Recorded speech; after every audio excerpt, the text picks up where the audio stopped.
Astaghfirullah Rabbal baraya. Astaghfirullah minal khotoya. Alhamdulillahi Rabbil Alamin wa bihi nasta'inu ala umuri dunya waddin. Wassalatu wassalamu ala habibina wa nabina Muhammadin wa ala alihi wa sahbihi ajma'in. Rabbi shrah li sadri wa yassir li amri wa hlul 'uqdatam min lisani yafqahu qawli.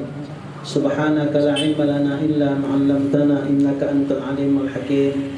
Hasbunallahu wa ni'mal wakeel wa la haula wa la quwwata illa billahil aliyyil azim. Amma ba'd. Hormat kita bersama untuk ahli bait yang telah menyediakan tempat bagi kita untuk bersilaturahim dan menjadikan majelis ini majelis ilmu. Mudah-mudahan keluarga di rumah ini dirahmati Allah Subhanahu wa taala, usahanya dimudahkan Allah, disampaikan Allah cita-citanya. Amin ya rabbal alamin. Bapak Ibu sekalian yang kami muliakan, kita bersyukur kepada Allah atas nikmat-nikmat yang Allah berikan kepada kita. Banyak sekali nikmat itu, kita tidak mampu menghitungnya. Jika menghitungnya saja kita tidak mampu, pastilah kita mensyukurinya jauh lebih tidak mampu. Di antara nikmat itu, hari ini Allah ringankan langkah kita untuk hadir kemari, menghadiri majelis ilmu. Dalam hadis dijelaskan, la anta qudwa fata'allama ayatan minal qur'ani khairun laka min an tusalliya mi'ata raka'ah. Kalau kau datang ke majelis ilmu, kata Rasul, belajar satu ayat saja belajarnya. Kata Rasul, itu lebih baik bagimu daripada salat 100 rakaat. Saya tidak tahu Bang Jamal pernah salat 100 rakaat satu hari, Bang Jamal? Ada ibu yang pernah salat 100 rakaat satu hari? Belum ya, saya kayaknya belum pernah. Tapi apa yang kita pelajari, walaupun cuma satu ayat, kata hadis itu, walau satu ayat masuk ibu. Walaupun satu ayat, kata hadis itu lebih baik daripada salat 100 rakaat. Begitulah Allah sukanya kepada orang yang belajar ilmu, orang yang belajar kitab suci.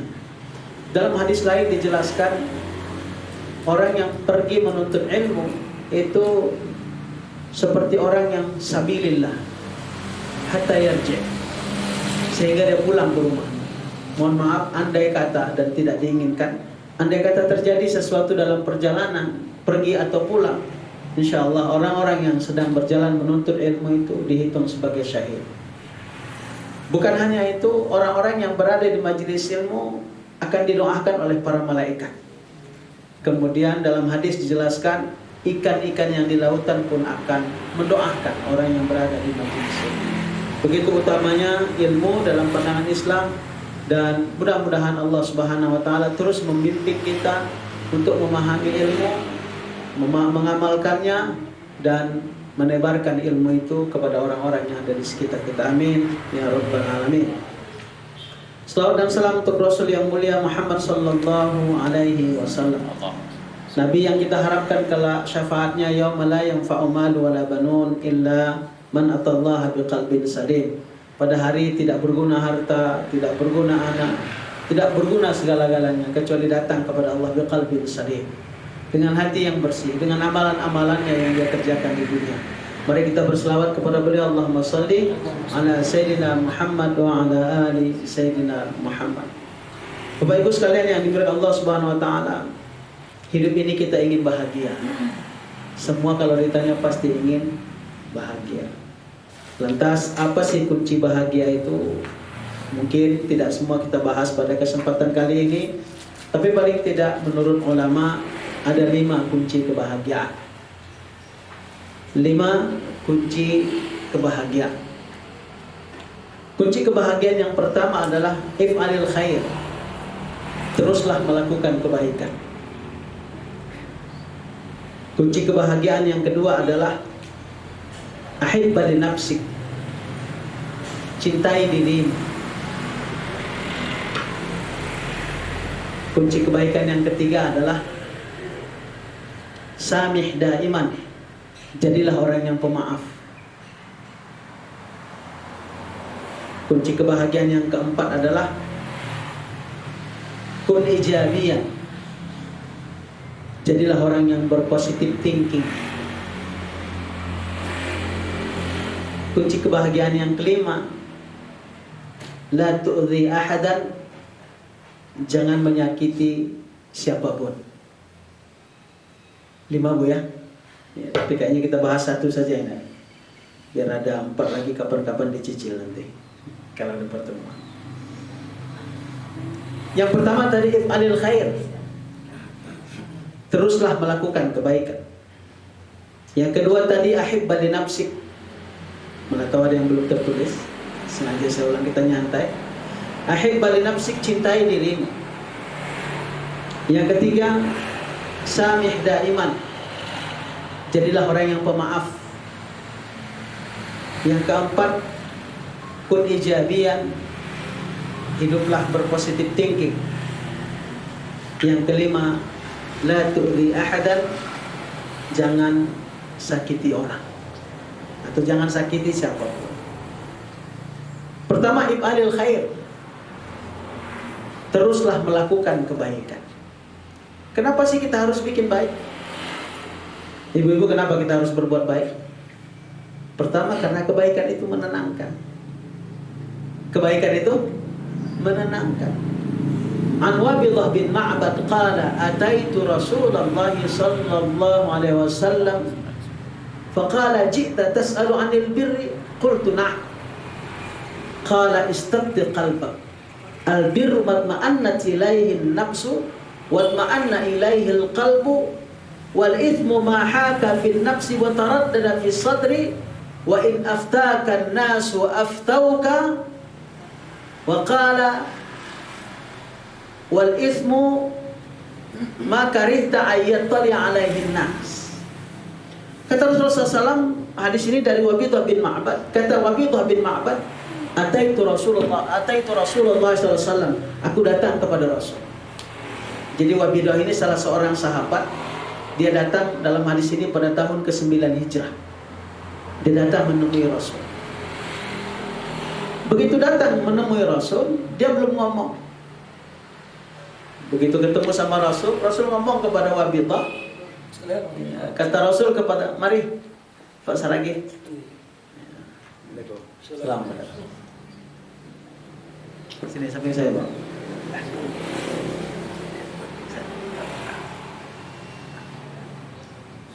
Kata Rasul kepada Wabidah, begitu Wabidah nyampe ke tempat Rasul, Rasul berkata kepada Wabidah.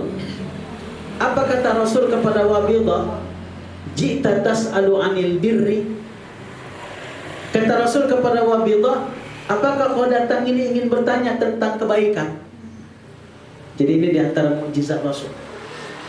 Dibukakan oleh Allah apa yang ingin disampaikan oleh Wabidah, disampaikan oleh Rasul.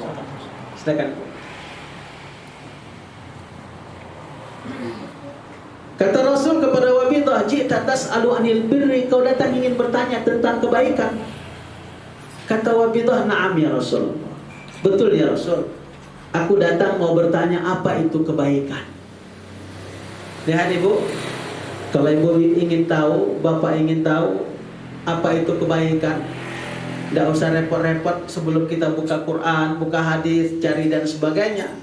Ada standar pertama yang diberikan oleh Rasul. Kata Rasul kepada Wabidah, istafti qalbak. Kalau kau tahu itu baik atau buruk, kalau kau ingin tahu itu baik atau buruk, pertama sekali kata Rasul, istafti qalbak, minta fatwa kepada hati. Tanya hatimu yang paling dalam. Al-birru, ciri kebaikan itu kata Rasul, matma'annat ilaihin nafsu, sesuatu yang membuat jiwa tenang. Wa ma'anna ilaihil qalbu, yang membuat hatimu tentram. Jadi kebaikan sesuatu yang membuat jiwa tenang, membuat hati tentram. Wal ithmu kata Rasul, ciri dosa itu mahaka fin nafsi, sesuatu yang membuat gelisah dalam jiwamu. Wa taraddada fis sadri, berulang-alik dalam hatimu. Kata Rasul, wa in aftaka an-nasu aftauka, sekalipun orang memberikan fatwa kepadamu, tidak apa-apa itu. Sekarang udah biasa itu, Pak, tidak apa-apa. Sekarang udah biasa itu, Ibu. Sekarang zaman sudah modern, hal-hal sebegini sudah tidak apa-apa itu. Tapi hatimu gelisah, Ibu. Kata Rasul, itu dosa. Dan ciri dosa lagi adalah wa karihta ayyattali alaihin nas, kau takut pekerjaan itu ketahuan orang. Baik, kita lihat dari hadis ini tadi, alasan kenapa kita harus melakukan kebaikan, karena kebaikan itu menenangkan jiwa. Kata Rasul kepada Wabidah, sebelum melakukan sesuatu kita ingin tahu, kita tidak tahu ini baik atau buruk. Maka sebelum kita melakukannya, tanya hati kita yang paling dalam, tanya nurani kita. Ibu, kata Rasul, kalau kita tenang melakukannya, jiwa kita tentram mengerjakannya, berarti itu pekerjaan baik. Tapi kalau kita rasanya nggak nyaman kalau dikerjakan, ada pernah merasa begitu Ibu? Kok nanti ketahuan syahadat. Jadi salah satu ciri dosa itu kata Rasul, wa karihta ayyattali alaihin nas, kau takut pekerjaan itu ketahuan orang. Jadi Bapak Ibu sekalian yang dimuliakan Allah Subhanahu wa taala, kenapa kita harus melakukan kebaikan? Karena setiap kebaikan yang kita lakukan akan menenangkan hati kita, menenangkan jiwa kita. Karena itu diperintahkan kita untuk melakukan kebaikan, karena kebaikan itu sumber dari ketenangan jiwa. Itu yang pertama. Jadi hadis riwayat Imam Ahmad dan Imam Darimi dari Wabidah bin Ma'bad. Itu yang pertama. Kenapa kita harus melakukan kebaikan? Karena kebaikan itu menenangkan jiwa. Yang kedua, kenapa kita harus melakukan kebaikan? Karena kebaikan akan kembali kepada pelakunya. Betul? Kebaikan akan kembali kepada pelakunya. Al-Isra ayat 7 Allah berfirman, in ahsantum ahsantum li anfusikum wa in asa'tum falaha. Kata Allah Subhanahu wa taala, kalau kamu berbuat kebaikan, kamu akan mendapatkan kebaikan itu kembali. Kebaikan itu untukmu. Wa in asa'tum falaha. Tapi kalau kamu bikin keburukan, bikin kerusakan, bikin dosa, dosa itu akan kembali kepadamu. Contoh sederhana Ibu, di kampung saya sana itu ada orang yang rajin kalau diundang pesta, rajin kalau diundang kenduri, kalau orang ada kemalangan rajin dia hadir. Bedanya kalau diundang orang, ada hajat orang, dia selalu datang memenuhi hajat orang itu. Kira-kira Ibu, kalau dia punya hajat orang datang? Hah? Orang akan datang, iya kan Pak? Bahkan kadang-kadang di kampung itu Ibu, sebahagian lah ya, ada yang dia catat itu Ibu, kalau pesta, si anu pakai amplop itu kan, tulis angkanya, ditulis berapa, sudah. Nanti pas ada undangan, buku besar dibuka itu. Waktu biar aku pesta dia terkelompok. Dia tanya itu, dia lihat artinya apa? Menanam kebaikan. Kebaikan itu akan kembali. Ibu, pemilik Bank Ar-Rajib Saudi, ya, dia berkisah tentang kehidupannya yang susah masa sekolah. Sekarang jadi orang terkaya dan seluruh hartanya sudah dititipkan, sudah dibagi-baginya. Sekarang dia tinggal menikmati hasil sedikit saja. Dia bilang saya sudah bahagia, sekarang sudah tidak ada harta saya lagi. Jadi cuma bagian dividen dari bahagian kekayaannya saja yang dia makan itu dia, dan itu sudah cukup. Dia cerita tentang asal tentang kehidupannya yang susah. Jadi dia pernah sangat susah, dia ingin kalau saya tidak silap mengikuti sebuah acara, tidak punya uang. Maka waktu itu ada lomba. Dia ikut perlombaan itu, hadiahnya lomba itu waktu itu 1 riyal. Cuma 1 riyal. Tapi 1 riyal itu waktu itu sudah cukup untuk ikut, dia dari sekolah, untuk ikut dalam perlombaan itu. Dan akhirnya dia menang lomba itu, didapatkannya lah uang 1 riyal hadiah dari seorang dari Palestina. Ada seorang gurunya dari Palestina, dikasih hadiah lah dia sama gurunya 1 riyal. Tapi kebahagiaannya ketika menerima 1 riyal itu, subhanallah, sangat bahagia. Bapak Ibu sekalian, akhirnya setelah dia jadi orang kaya besar, Siapa yang tidak kenal pemilik bank Angar Ar-Raji di Saudi, semua orang tahu, ya.